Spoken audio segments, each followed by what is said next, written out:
नमस्कार, स्वागत है आप सभी का हमारे कार्यक्रम संजीवनी में। आपके साथ मैं हूं सोनाली शर्मा। दर्शकों, संजीवनी कार्यक्रम में हम बात करते हैं आपके जीवन की, आपके स्वास्थ्य की। इसी कड़ी में आज हम बात करने वाले हैं हमारी त्वचा की। आयुर्वेद के अनुसार कहा गया है कि अगर हमारा शरीर स्वस्थ रहता है तो उसका असर कहीं ना कहीं हमारी स्किन, हमारी त्वचा पर साफ तौर पर दिखाई देता है।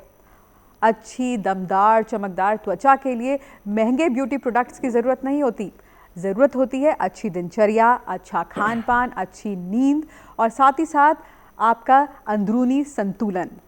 दर्शकों, इसी कड़ी में आज हम बात करने वाले हैं आयुर्वेद की मदद से किस प्रकार हम अपनी त्वचा की देखभाल कर सकते हैं और किस प्रकार से प्राकृतिक तरीकों से हम अपनी त्वचा का ख्याल रख सकते हैं। इस विषय पर बात करने के लिए खास मेहमान हमारे साथ स्टूडियो में उपस्थित हैं। हमारे साथ उत्तराखंड आयुर्वेद विश्वविद्यालय से सहायक प्रोफेसर डॉक्टर नितेश आनंद जी है। उनका स्वागत करते हैं और कार्यक्रम को आगे बढ़ाते हैं। डॉक्टर साहब, बहुत बहुत स्वागत आपका। नमस्कार सोनाली जी, बहुत बहुत धन्यवाद आपका कि आपने इस मंच पे मुझे आमंत्रित किया। बिल्कुल। तो डॉक्टर साहब, जिस तरह से आज का हमारा जो विषय है वो है आयुर्वेद की मदद से किस तरह से हम अपनी त्वचा की देखभाल कर सकते हैं। लेकिन सबसे पहले आपसे जानना चाहूँगी, जब हम त्वचा की बात करते हैं तो क्या कुछ आयुर्वेद में त्वचा के बारे में कहा गया है? और अच्छी त्वचा, बेहतरीन त्वचा, अच्छी स्वस्थ त्वचा की अगर हम बात करें तो स्वस्थ जो त्वचा होती है उसके कहीं ना कहीं सिम्टम्स, उसके लक्षण क्या होते हैं? सोनाली जी, हमारे आयुर्वेद में एक बहुत अच्छी बात कही गई है त्वचा के रेफरेंस में और हमारे स्वास्थ्य के रेफरेंस में कि अगर आपका समदोष शमाग्निश्च समधातुमल क्रिया प्रसन्न आत्मा इंद्रिय मनः स्वस्थ इत्यादि, अगर आपके दोष सम हैं, मतलब स्टेबल हैं, अग्नि आपकी जो 13 प्रकार की हमारी अग्नि होती है शरीर में वो स्टेबल हैं, हमारी अगर आत्मा, हमारा मन, ये सब अगर प्रसन्नचित हैं तो हम निश्चित तौर पे बहुत अच्छे स्वास्थ्य हमारा अच्छा रहता है। और इसके कारण से हमारे जो त्वचा है, जो कि लार्जेस्ट ग्लैंड भी होता है हमारी बॉडी का, वो भी अच्छी रहती है। मॉडर्न में इसको 3 तरीके से, इसके 3 लेयर बताई हैं, एपिडर्मिस, डर्मिस और हाइपोडर्मिस। हमारे वहाँ 7 त्वचा की लेयर्स होती हैं, जिसको हम अवभासनी, लोहिता, ताम्रा, श्वेता, वेदनी, रोहिणी, मांसधरा कला, ऐसे करके 7 लेयर्स बताई हैं। तो निश्चित तौर पे अगर हमारी दोष, धातु, मल अगर सब ठीक रहेंगे, अच्छे रहेंगे, स्टेबल रहेंगे तो हमारी त्वचा भी अच्छी रहेगी। बिल्कुल। तो डॉक्टर साहब, आजकल अगर बात करें और कम उम्र के बच्चों की बात करें तो बहुत सारे बच्चे ये शिकायत करते हैं कि जो उनकी त्वचा है वो काफ़ी डल हो रही है, जबकि यंग एज में मुहासे हैं, पिंपल हैं, झाइयाँ हैं। क्या रिलेशन होता है? क्योंकि कम उम्र में कहते हैं कि त्वचा बहुत यंग, जो हमारी स्किन होती है बहुत ग्लो, नेचुरल ग्लो होता है। तो कम उम्र में क्यों स्किन की बहुत सारी समस्याएं आजकल आम होती जा रही हैं? ये अच्छा प्रश्न है सोनाली जी, क्योंकि आजकल जो भी हम पे पेशेंट जो यंग एज के हैं वो आते हैं और इसी चीज़ के लिए आते हैं कि उनकी जो त्वचा का जो टेक्सचर है बहुत डल हो गया है, कॉम्प्लेक्शन बहुत डार्क हो गया है।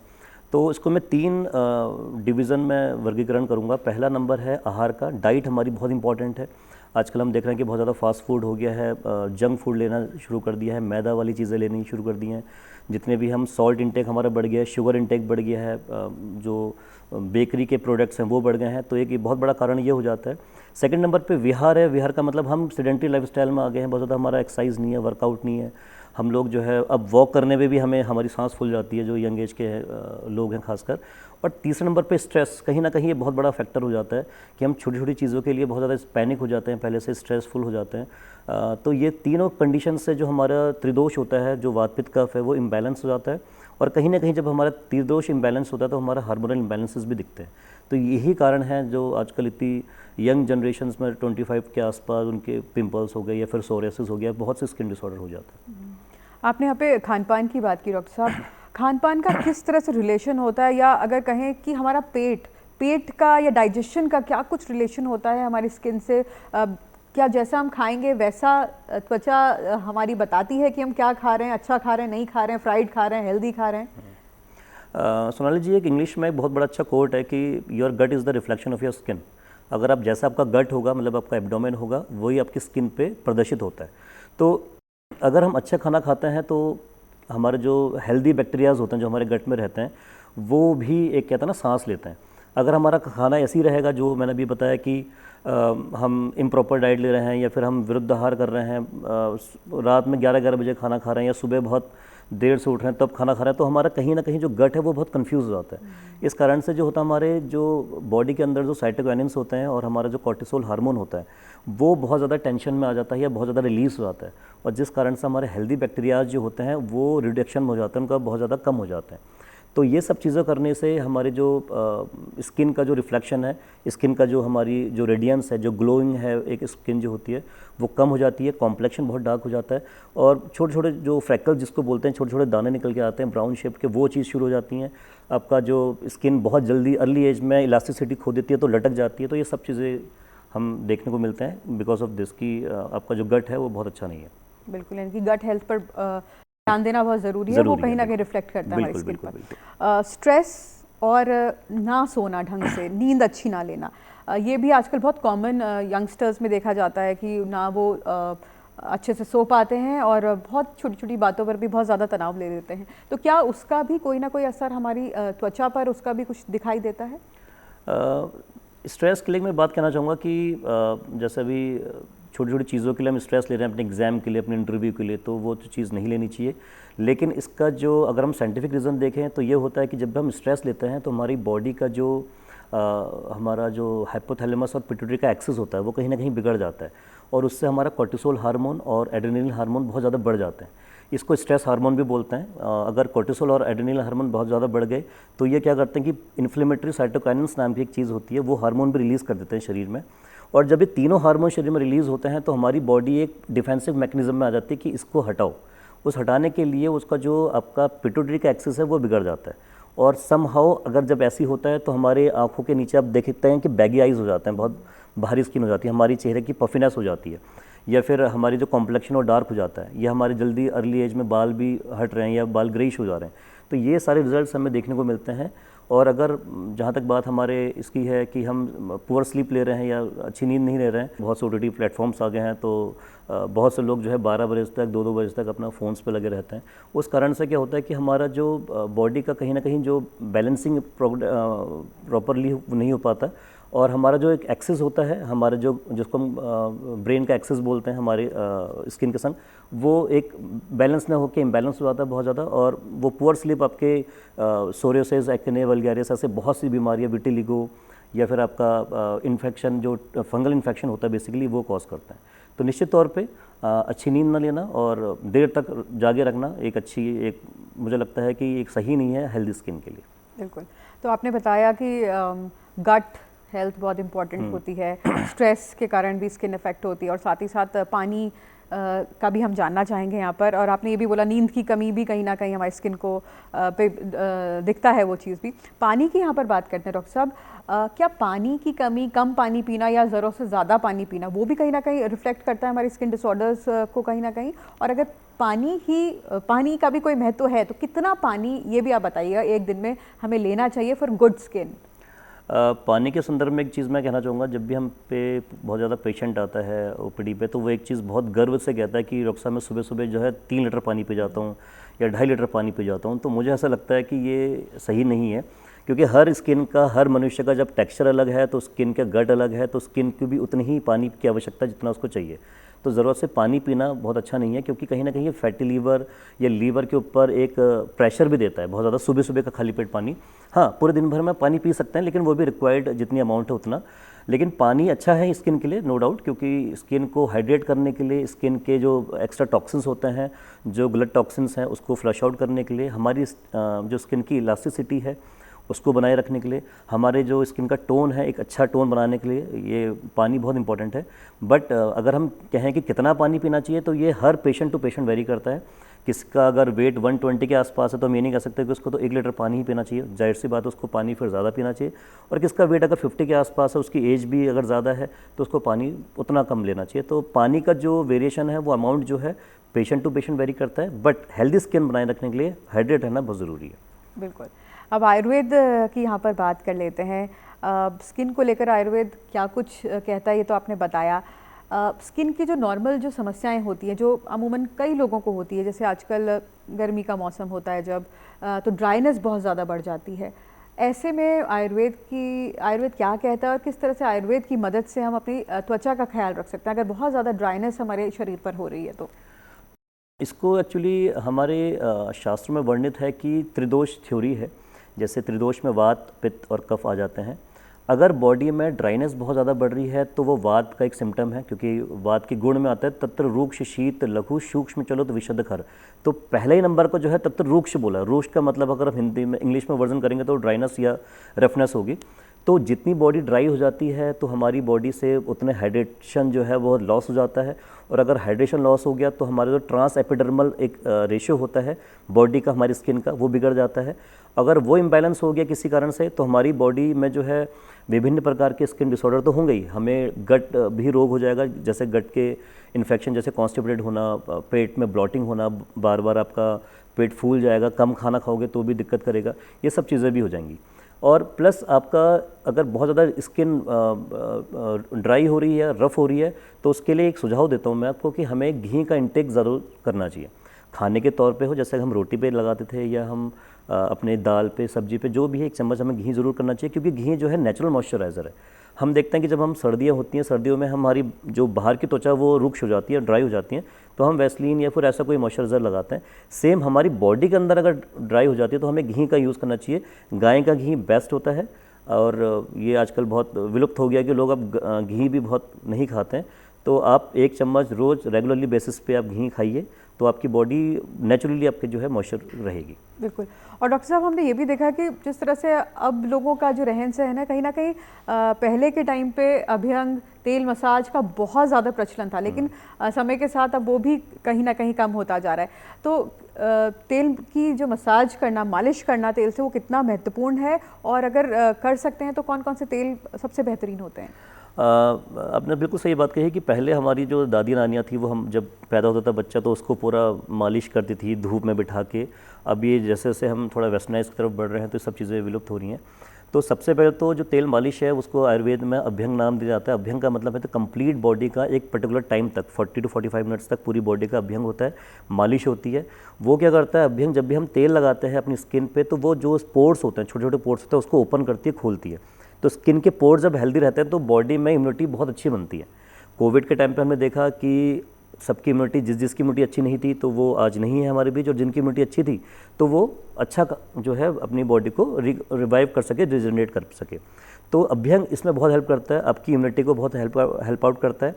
इसके अलावा हमारी बॉडी, हमारे पंचकर्म में एक उद्वर्तन थेरेपी भी होती है। उद्वर्तन में क्या होता है कि जो ड्राई पाउडर होता है, ड्राई पाउडर से पूरी बॉडी में लगाया जाता है। वो पाउडर के जैसे कोलकुलत्था आदि चूर्ण होता है, त्रिफला चूर्ण होता है, कोट्टम चुक्कण एक चूर्ण का नाम है, वो होता है। ये पाउडर का अगर हम पूरी बॉडी में लगाएंगे, जैसे हम तेल को लगाते हैं, तो ये बॉडी के पोर्स और ज़्यादा खोलती है, और बॉडी जो कहते हैं ना, स्किन भी सांस लेती है, तो वो सांस लेने में एक सहायक होती है।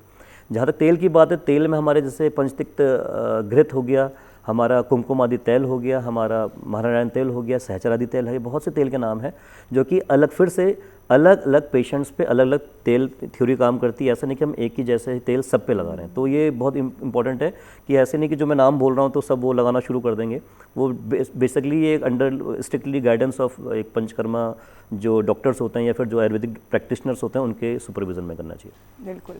डॉक्टर साहब, आजकल ये भी देखने को मिलता है कि हर एक को अच्छी त्वचा चाहिए, चेहरे पे बहुत ज़्यादा फोकस रहता है, चाहे यंगस्टर हों चाहे बड़े लोग हों। क्या कुछ हम अपने घर में ऐसी चीज़ें हो सकती हैं, घरेलू उपाय, घरेलू नुस्खे, घरेलू फेस मास्क या पैक जो आप सजेस्ट करेंगे, आप बताएंगे हमारे दर्शकों को, जो उनको इस्तेमाल करने से जो स्किन की जो क्वालिटी है, जो त्वचा की हेल्थ की हम बात करते हैं, कॉस्मेटिक उसके लिए नहीं लेकिन हेल्थ के लिए, क्या कुछ ऐसी चीज़ें हो सकती हैं जो हर इंसान को अपने हफ्ते या 2-3 दिन के गैप में ज़रूर इस्तेमाल करनी चाहिए?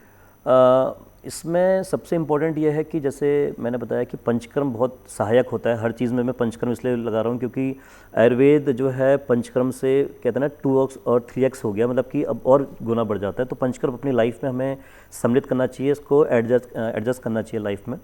तो अगर हम इसकी बात करें कि कौन से घरेलू नुस्खे हैं, तो अब सबसे पहले हल्दी, क्योंकि एक एंटीसेप्टिक है, एंटीऑक्सीडेंट है, और हम सदियों से देखे आ रहे हैं कि हल्दी जो है, साबुन वाबुन भी आ गए, फेस पैक भी आ गए कि आप स्किन पे लगाएंगे तो उससे आपकी स्किन बहुत निखरेगी, कॉम्प्लेक्शन अच्छा होगा। तो अनडाउटेडली हल्दी को अगर हम नारियल तेल के संग, अगर उसके संग मैच करके लगाएं और फेस पे लगाएं तो आपकी जो स्किन है वो थोड़ी सी ग्लो करेगी। इसके अलावा एक आता है नल परमादि तेल, वो भी नारियल तेल का ही एक वेरिएंट है, लेकिन नल परमादि तेल बहुत बढ़िया तेल होता है जो कि स्किन का जो जितने भी आपके छोटे छोटे दाने या जो फ्रैकल्स होते हैं या छोटे छोटे जो एक्ने होते हैं या पिंपल्स होते हैं वो गायब कर देता है। अच्छा तेल होता है। और आपकी स्किन के नीचे जो डार्क सर्कल्स पड़ जाते हैं कभी कभी, तो उसके लिए एलादी चूर्ण, ये चूर्ण के संग हम लेप करते हैं तेल का, उसको मिक्स करके लगाते हैं आपकी आंखों के नीचे। तो ये जो डार्क कॉम्प्लेक्शन जो होता है स्किन का, या फिर आपके जो डार्क सर्कल्स हो जाते हैं स्किन के अंडर आई में, तो आप उस चीज़ को हट सकते हैं। प्लस आपके हम देखा होगा कि गर्दन जिसकी बहुत ज़्यादा मतलब जो फैटी लोग होते हैं उनकी गर्दन भी पीछे से काली पड़ जाती है, उसके लिए भी जो है नल परमादि तेल या फिर पंचतिक्त तेल ये यूज़ करे जाते हैं, तो ये बहुत अच्छा काम करते हैं। बिल्कुल। डॉक्टर साहब, आजकल बहुत लोग ये चाहते हैं रिवर्स एजिंग, कि उम्र जितनी हो उतनी उनकी त्वचा ना लगे। तो क्या कुछ ऐसी चीज़ें भी होती हैं आयुर्वेद में कुछ ऐसे ट्रीटमेंट्स भी हैं कि आपकी जो स्किन है वो और मतलब भले ही आपकी उम्र बढ़ती जाए लेकिन वो उम्र त्वचा पर ना दिखे कहीं ना कहीं?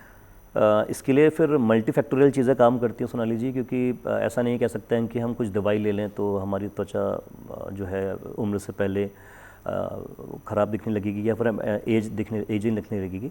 तो एंटी एजिंग के लिए हम पे जैसे आहार का बहुत बड़ा महत्व, जैसे मैंने बताया कि अब डाइट इंटेक बहुत अच्छा करना पड़ेगा, समय पे खाना पड़ेगा, और बहुत चीज़ें जैसे वृद्ध आहार का भी कॉन्सेप्ट आया हमारे उसमें कि वृद्ध आहार का मतलब होता है जैसे कि फ़िश और मिल्क को एक साथ ना खाना, या दही को सब्जियों के संग मिक्स करके ना खाना, या रात में जो है दही ना खाना, या फिर शहद को गर्म करके ना खाना। ये सभी चीज़ जो होती हैं वे इनकम्पैक्टेबल फूड में आता है, वृद्ध आहार में आता है। इनका बिल्कुल सेवन कम करना, जंक फूड ना खाना, मैदे से बनी हुई प्रिपरेशन ना खाना, शुगरी आइटम्स को बंद करना। तो ये एक पार्ट ये हो गया। दूसरी पार्ट हो गया थोड़ी सी अपने बॉडी को आपको वर्कआउट करना ज़रूर करना है, हफ्ते में 3-4 दिन जितना भी आप वर्कआउट कर पा रहे हैं, या कोई खेल आप खेल सकते हैं किसी भी तरीके का, ये पर्टिकुलर आप चीज़ कर सकते हैं। तो इन सब चीज़ों से मुझे लगता है कि आपकी एजिंग प्रोसेस थोड़ी डिलेड होती है। अगर स्पेशली शास्त्र में जो हमारा वर्णित है वो रसायन थेरेपी होती है। रसायन थेरेपी का मतलब क्या होता है कि रसायन थेरेपी हमारे पे बहुत से रसायन चीज़ें हैं, जैसे कि भल्लातक रसायन है, आम्ल की रसायन है, शिलाजीत रसायन है। रसायन थेरेपी लेने से क्या होता है कि अगर हम एजिंग प्रोसेस हो भी रही है तो उसको वो रोक देती है, बट रसायन थेरेपी भी काम तभी करती है जब हम इसके संग ये आहार और अपना विहार वाला पार्ट हमारा रहे, और ये मल्टी डायमेंशनल इफेक्ट में काम करता है। प्लस हमारा स्ट्रेस बहुत कम से कम लेना, मिनिमल लेना, अच्छी नींद लेना, तो ये सब चीज़ें मैटर करती हैं अगर हमें एजिंग प्रोसेस को थोड़ा सा कम करना है तो। बिल्कुल। कई जो बच्चे होते हैं उनमें पिंपल्स की समस्या आजकल बहुत तेज़ी से बढ़ रही है, तो उसका सबसे पहले कारण जानना चाहेंगे। और कई बार वो लोग अपने पिंपल को कहीं ना कहीं प्रिक करते हैं, उनको पॉप करते हैं, बर्स्ट करने की कोशिश करते हैं, उससे निशान पड़ने का भी खतरा रहता है। तो क्या आप यहाँ पर क्या सजेस्ट करेंगे कि अगर आपके चेहरे पर बहुत ज़्यादा, क्योंकि एक सर्टेन एज बाद पिंपल्स भी होते हैं जब बच्चे ग्रो करने लगते हैं, तो उस टाइम कैसे त्वचा की देखभाल हमें करनी चाहिए? बिल्कुल आप सही कह रहे हैं कि हम पे पेशेंट जब आते हैं, खासकर जब जो अर्ली एज के पेशेंट है 20-25 वाले, 30 वाले, तो वो पहले ऐसा होता था कि वो पिंपल्स लेके आ रहे हैं, अब थोड़ा रिवर्स होता है कि पिंपल्स उन्होंने पॉपअप कर दिया और उसके जो स्कार रह जाते हैं वो लेके आते हैं कि स्कार्स को कैसे ट्रीट किया जाए। तो पहले मैं एक एडवाइस देना चाहूँगा कि कभी भी पिंपल्स को पॉपअप नहीं करना चाहिए, क्योंकि पिंपल्स एक नेचुरल प्रोसेस है, हार्मोनल प्रोसेस है, जो कि हर किसी में एक पर्टिकुलर एज के बाद आती ही आती है। दूसरी बात, जब पिंपल्स आपका होता है तो वो इमेच्योर स्टेज में होता है, हम उसको जब पॉपअप करते हैं तो इमेच्योर स्टेज में करते हैं, तो उसको पूरे मैच्योर स्टेज तक आने देना ज़रूरी है। जब तक वो येलोइश ना हो जाए, पस फॉर्मिंग ना हो जाए, तब तक वो उसकी मैच्योर स्टेज है। तो अगर बीच में पॉपअप कर देंगे तो इमेच्योर स्टेज में रहेगा। तो अगर इस स्टेज में अगर आप वो करेंगे तो वो ऑब्वियसली अपना स्कार देगा ही, अपने चेहरे पर दाग देगा, और वो चेहरे का दाग जो होता है बहुत लंबे टाइम तक, मतलब 5 साल 10 साल तक भी नहीं जाता, वो एज इट इज़ रहता है। हालांकि ऐसी चीज़ें करने के लिए आयुर्वेद में बहुत सी चीज़ें हमारे पास हैं, जैसे कि एक आता है कुमकुमादि तेल, कुमकुमादि घृत, और हम पे शतधौत घृत है। ये घी को, नाम घी है उसका, तो घी को लगाने के लिए फेस में ही अप्लाई करने के लिए होता है।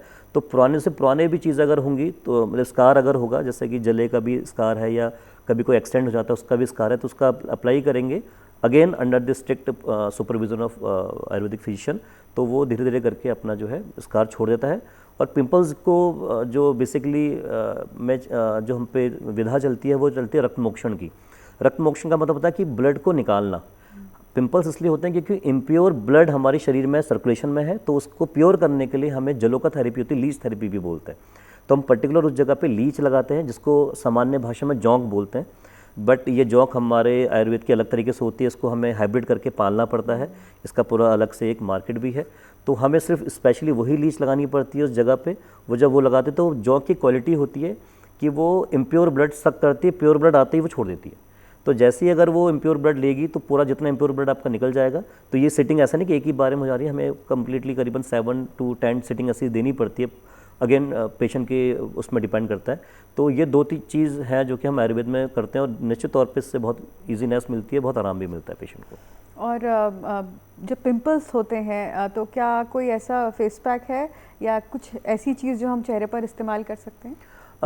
पिंपल्स के लिए एक चीज़ बताना चाहूँगा कि हल्दी के संग अगर आप नारियल का तेल मिक्स करके लगाते हैं तो वो इफ़ेक्टिव होता है। दूसरा, पंचवल्कल और पंचतिक्त जो कंटेंट्स होते हैं इनका आपको फेस से धोना है। जैसे हम फेस वॉश धोते हैं तो इन्हीं के काढ़ा बना के धोना होता है हमें। तो अगर इसको धोते हैं तो जो हमारी एक इम्प्योरिटीज़ होती हैं चेहरे की वो निकल जाती हैं। और साथ में फिर जैसे मैंने बताया कि शुद्धोदघृत और ये पंचतिक्त घृत का अगर एप्लीकेशन करते हैं तो इसमें भी आपको आराम मिलता है निश्चित तौर पे। बिल्कुल। डॉक्टर साहब, एक और जो त्वचा संबंधी बीमारी है विटिलिगो, ये भी बहुत लोगों में देखने को मिलती है। तो थोड़ा सा बताएं ये बीमारी क्या है और क्या आयुर्वेद में इस बीमारी का इलाज है, क्योंकि ये त्वचा से जुड़ी हुई बीमारी है और कहीं ना कहीं त्वचा धीरे धीरे सफ़ेद पड़ने लगती है। तो जिस इंसान को ये होती है तो उसको कई तरह की एक हीन भावना का शिकार भी करना पड़ता है। तो इसका इलाज अगर आयुर्वेद में है तो किस प्रकार से किया जाता है? बिल्कुल, विटिलिगो आजकल के परिप्रेक्ष्य में बहुत ऐसी बीमारी हो गई है जिस पे लोग थोड़ा कर्स भी समझते हैं। कर्स इन द सेंस कि लोग समझते हैं कि शायद इस बंदे ने कोई पाप कर्म किए होंगे, उस कारण से हुआ होगा। तो पहले के ज़माने में अगर हम देखें तो ये थोड़ा सा छुआछूत की बीमारी भी हुआ करती थी, वो टच नहीं करते थे। बट विटिलिगो इन सब से अलग, ऐसा बिल्कुल नहीं है कि वो किसी कर्स के कारण है, ये किसी को भी हो सकती है। हाँ, इसके 2 फैक्टर हैं, 2 कॉज हम बोलेंगे। पहला कि जेनेटिकल ट्रेट अगर आपके पास है, मतलब आपके माता पिता पे है या आपके दादा दादी पे या नाना नानी पे था, तो वो अगर बच्चे पे आ रहा है तो उसका ट्रीटमेंट थोड़ा सा स्लो प्रोसेस होता है, मतलब बहुत जल्दी से इसमें आराम नहीं मिलता है क्योंकि जेनेटिकली ट्रेट है तो हम वो चेंज नहीं कर सकते। लेकिन अगर ये किसी भी आपकी फैमिली में हिस्ट्री में नहीं है और आपको ही हुआ है तो उसके रीज़न बहुत से हो सकते हैं, जैसे कि आपका बहुत लेट नाइट उठना या खाना आपका बहुत अच्छा ना हो, आप रात के 11-11 बजे तक खा रहे हैं या सुबह जल्दी नहीं उठ रहे हैं, देर से उठ रहे हैं। दूसरा हमारे उसमें होता है वेग धारण करना। वेग धारण का मतलब आपको जब मोशन आया आप नहीं गए, या आपको जब यूरिन आया यूरिनेशन के लिए भी आप नहीं गए, तो ऐसी चीज़ों के जब आप धारण करते हैं तो वो भी कहीं ना कहीं बॉडी के अंदर टॉक्सिन्स क्रिएट करते चले जाते हैं। इन सब चीज़ों से जो है विटिलिगो डेवलप होता है। और आहार का जितने भी स्किन डिसऑर्डर होता है उसमें विरुद्ध आहार, मैं बार बार टर्म यूज़ कर रहा हूँ, तो विरुद्ध आहार बिल्कुल भी ना लें। हमारे उसमें करीबन 18 प्रकार के विरोधिक आहार का घटक बताया है कि जो कि एक दूसरे से मतलब जो मैच नहीं करते हैं, तो उनका कभी भी कॉम्बिनेशन नहीं लेना चाहिए। तो इन सब के द्वारा ही विटिलिगो हो जाता है। और जहाँ तक बात है उसके ठीक होने की, तो आयुर्वेद में उसका बहुत अच्छा इलाज है। पंचकर्म के विधा से हम वमन विरेचन करवाते हैं। वमन विरेचन काइंड ऑफ सर्विस है, जैसे हम अपनी गाड़ी की सर्विसिंग करवाते हैं, तो वैसे हमारी बॉडी की सर्विस जो होती है वो वमन विरेचन बस्ती से हो सकती है। तो अगर कोई ऐसा है कि जिसको जेनेटिक ट्रेट नहीं है और खुद से ही वो उसको हुआ है किन्हीं कारणों से, तो वो पंचकर्म के सहायक से या पंचकर्म के सपोर्ट से वो ठीक हो सकता है। बिल्कुल। तो डॉक्टर साहब, हम जब स्किन की बात करते हैं तो अपना फेस सबसे पहले ध्यान में आता है, हाथ पैर ध्यान में आते हैं, लेकिन हम अपने स्कैल्प को कहीं ना कहीं भूल जाते हैं। तो हर मौसम में स्कैल्प के भी कई तरह के चैलेंजेस होते हैं। तो इसके बारे में थोड़ा बताइए कि अपनी स्कैल्प की केयर किस तरह से की जाए। सर की जो त्वचा होती है बहुत महत्वपूर्ण होती है, तो उसकी देखभाल किस तरह से की जाए। आयुर्वेद के कुछ आप नुस्खे बताइए। जो स्कैल्प की बात करें तो वो हमारे 5 प्रकार की जो वात हैं उसका सबसे बड़ा पार्ट है। जैसे कि 5 वायु में प्राण, उदान, समान, अपान, व्यान आते हैं। और प्राण एरिया बोला गया है हमारे स्कैल्प को, हमारे सिरहा प्रदेश को। तो अगर हमें अपने स्कैल्प को ठीक रखना है, या हमारी मेमोरी को अच्छा रखना है, या हमारे इमोशंस को अच्छा रखना है, या हमारे बालों को अच्छा रखना है, ये सभी हमारे स्कैल्प के अंतर्गत आ जाएंगे। या हम ऐसा चाहते हैं कि कोई भी हमारे स्कैल्प रिलेटेड डिसऑर्डर ना हो, कोई डिजीज़ ना हो, तो सबसे इम्पोर्टेंट है अपने सर को या सिरहा प्रदेश को आप रोज़ अभ्यंग करें। अभ्यंग का मतलब मालिश करें। उसके लिए तेल में बता देता हूँ, ब्राह्मी तेल है, क्षीरबला तेल है। इन तेलों से आप मालिश कर सकते हैं। शाम के वक्त 5-6 बजे का टाइम सबसे बेस्ट होता है, क्योंकि ये जो टाइम होता है वो वात का टाइम होता है। हमारा जो 24 घंटे का टाइम है वो भी वात, पित्त, कफ में डिवाइडेड है, तो उसको भी हम कर सकते हैं। प्लस इसमें हम एक तलम होता है जिसमें हमें तेल सर पे ही रखना होता है, तो वो भी कर सकते हैं। शिरोपिच्चू होता है, जिसमें हम कॉटन से डिप करके फिर हम तेल को रखते हैं। तो ये सब 3-4 चीज़ें हैं हमारी पंचकर्म के अकॉर्डिंग। हम नस से ले सकते हैं, नाक में अगर हम तेल डाल सकते हैं तो वो भी नाक में तेल डालने वाला भी जो पार्ट है वो आपके सिरह प्रदेश में जाएगा और कहीं ना कहीं उसको मॉइस्चराइज़र करेगा, उसको स्निग्ध रखेगा। तो ये सारी चीज़ें हम कर सकते हैं ताकि हमारा स्कैल्प अच्छा रहे। बिल्कुल। डॉक्टर साहब, कुछ मिथ भी हैं स्किन से जुड़े हुए, तो हम चाहते हैं आप उस पर भी अपनी राय हमारे दर्शकों तक दें। आजकल अगर हम बात करें तो बाज़ार में बहुत सारी प्रोडक्ट्स चल रहे हैं, जिस तरह से कि हमें स्किन का एक रूटीन फॉलो करना चाहिए, morning, evening, night time, bed time, और उसमें बहुत चीज़ें शामिल करने की भी आजकल बात आती है कि रेटिनॉल शामिल करना चाहिए, विटामिन सी हमें शामिल करना चाहिए, कोलाजन बूस्ट करना चाहिए इलास्टिसिटी के लिए, सनस्क्रीन का उपयोग करना चाहिए। तो क्या इन सभी चीज़ों की ज़रूरत है? क्योंकि अगर आज से 10 या 15 साल पहले की बात करें तो हमें ये तमाम चीज़ें नहीं नज़र आती थी, लेकिन आजकल बहुत ज़्यादा सुनने को मिलती हैं। तो करनी चाहिए, नहीं करनी चाहिए? और अगर नहीं करनी चाहिए तो आयुर्वेद में इनका क्या एक रिप्लेसमेंट है, या क्या आयुर्वेद है, आयुर्वेद में क्या कुछ ऐसी चीज़ें हैं जो इनके साथ, इनके बजाय हम यूज़ कर सकते हैं? सोनाली जी, एक चीज़ है इसमें कि ये सारी जो चीज़ें हैं वो एक्चुअली आर्टिफिशियली हैं। तो हमें जितना हो सके कोशिश करनी चाहिए कि हमने स्किन को एक नेचुरल वे में ट्रीट करना चाहिए। जैसे आपने जो सारी चीज़ें बताई कि कोलेजन की बात थी या ग्लूटाथायोन की बात थी या फिर हम विटामिन सी की बात कर रहे हैं, ये सब चीज़ें वैसे तो मेरे ख्याल से नहीं करनी चाहिए, लेकिन ये है कि फॉर अ टाइम बिंग अगर हम चाहें तो कर सकते हैं, इसमें कोई हानि भी नहीं है। बट उसके हमें नेगेटिव इम्पैक्ट्स के भी हमें थोड़ा सतर्क रहना चाहिए कि अगर हम इसको लंबे टाइम तक यूज़ करते हैं तो बहुत लंबे टाइम तक अगर यूज़ करेंगे तो हमारी जो स्किन का जो टेक्सचर है वो बहुत डल हो जाएगा, कॉम्प्लेक्शन बहुत डार्क हो जाएगा, जल्दी हमारी जो टोन है स्किन की वो खो देगी, अपना लस्टर खो देगा। तो मेरे ख्याल से नहीं करना चाहिए। और इसके अनुरूप हम जो आयुर्वेद में चल सकते हैं मेरे ख्याल से वो आप ज़्यादा बेटर करेंगे। जैसे कि हम नस से ले सकते हैं, जैसा भी हम बताया कि नाक में नॉस्ट्रल्स में हम ऑयल डालते हैं, वो नेचुरल मॉइस्चराइज़र है हमारा। हम सर में तेल लगा सकते हैं, वो नेचुरल मॉइस्चराइज़र है। हम नेत्र तर्पण कर सकते हैं, आँखों को हम घी से भर सकते हैं, तो जो आपके डार्क सर्कल्स होते हैं या जो बहुत अर्ली एज में जो बच्चे नहीं, जिनको चश्मे चढ़ जाते हैं, तो वो हम कर सकते हैं।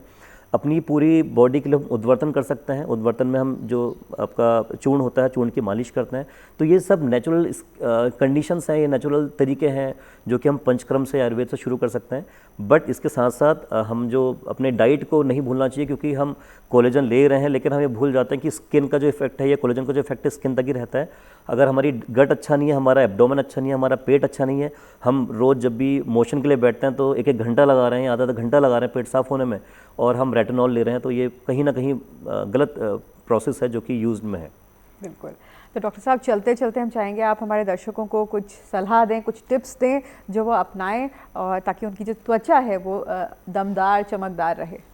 अंत में बस इतना कहना चाहूँगा कि अपनी त्वचा को हेल्दी रखने के लिए आप पंचकर्म का उपयोग करिए। पंचकर्म आयुर्वेद की बहुत प्राचीन सभ्यता है और वो प्रचलन में है। पहले कहीं उतना ज़्यादा हाइप नहीं था, लेकिन आजकल के परिप्रेक्ष्य में बहुत ज़्यादा हाइप्ड है। बहुत चीज़ें हम करते हैं। अपनी बॉडी को रेगुलरली अभ्यंग कीजिए, मसाज कीजिए तेल से, अपना जो अच्छा खाना है वो खाइए, सेडेंटरी लाइफस्टाइल से बचें, जितना हो सके अपनी बॉडी को वर्कआउट लगाएं, क्योंकि जितना आप वर्कआउट करेंगे, बॉडी को जितना थकाएंगे तो आपकी बॉडी से उतना स्वेद आएगा, उतना पसीना आएगा। पसीना एक प्रकार का मल है। इसका मतलब ये होता है जब पसीना निकलता है तो हमारी टॉक्सिन्स बाहर निकल रहे हैं।